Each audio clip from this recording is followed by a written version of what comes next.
শহর থেকে একটু দূরে ৩০০ ফিট রাস্তা ধরে যেতে হবে মাদানী অ্যাভিনিউ। সেখানেই শেফস টেবল কোর্টসাইড। পরিবার পরিজন বা বন্ধুবান্ধব নিয়ে বেড়াতে যাওয়ার জন্য রাজধানীতে এর চেয়ে ভালো জায়গা আর হয় না।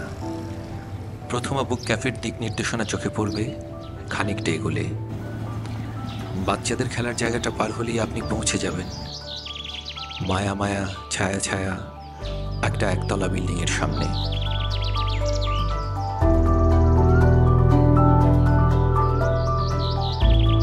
প্রথমা বুক ক্যাফে।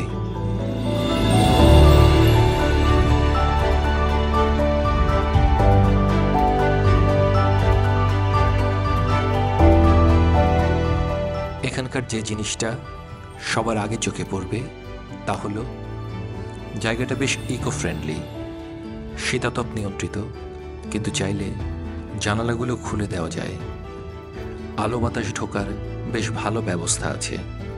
ট্রান্সপারেন্ট অনেকটা, বাইরের সবুজ যেন কাজ গলে চুয়ে চুয়ে ভেতরে ঢুকে যাচ্ছে। দম বন্ধ করা কোনো ব্যাপার নেই।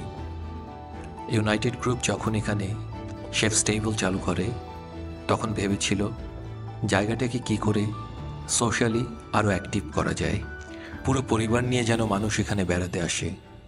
তখনই বুক ক্যাফের আইডিয়াটা সামনে আসে। তাদের ভাবনার সাথে প্রথমার ভাবনা মিলে যায়। প্রথমাও চাইছিল ভিড় আর কোলাহল থেকে একটু দূরে মনোরম আর নিরিবিলি একটা পরিবেশ। 2021 সালের 11ই নভেম্বর চালু হয় প্রথমা বুক ক্যাফে। আগেই বলেছি শেফস টেবল কোর্টসাইড ফ্যামিলি ওরিয়েন্টেড একটা জায়গা। মানুষ পুরো পরিবার নিয়ে এখানে বেড়াতে আসে, আর যখন আসে তখন তারা প্রথমা বুক ক্যাফেতে একবার হলেও ঢু মারে। আর এটাই প্রথমাকে আলাদা করেছে অন্যান্য বুক স্টোর থেকে। সাধারণত বইয়ের দোকানে কারা যায়? যারা সিরিয়াস পাঠক, বই পড়া যাদের চর্চার মধ্যে আছে তারা।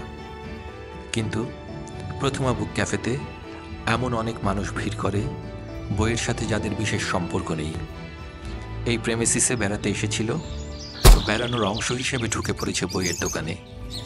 এভাবেই সম্ভাবনা তৈরি হয় নতুন পাঠকের।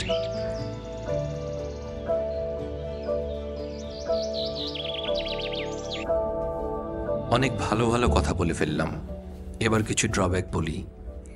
নাম বুক ক্যাফে হলেও আপাতত এখানে চা কফি খাওয়ার বিশেষ সুযোগ নেই, তবে বেশ বড়সড় একটা ক্যাফে তৈরির কাজ চলছে। এখানে এই স্পেসে নির্মাণ করা হচ্ছে আড্ডা দেওয়ার জায়গা, সাথে চা নাস্তার আয়োজনও থাকবে। প্রতিদিন বেলা 12টা থেকে রাত 10টা পর্যন্ত এই বুক ক্যাফে খোলা থাকে, কোনো ছুটি ছাটা নেই। 7টা দিনই দরজা খোলা আপনারই জন্য। সময় পেলে ঘুরে আসুন একবার। এই গরমে মনটা একটু ঠান্ডা করার জন্য বইয়ের চেয়ে ভালো আর কি হতে পারে।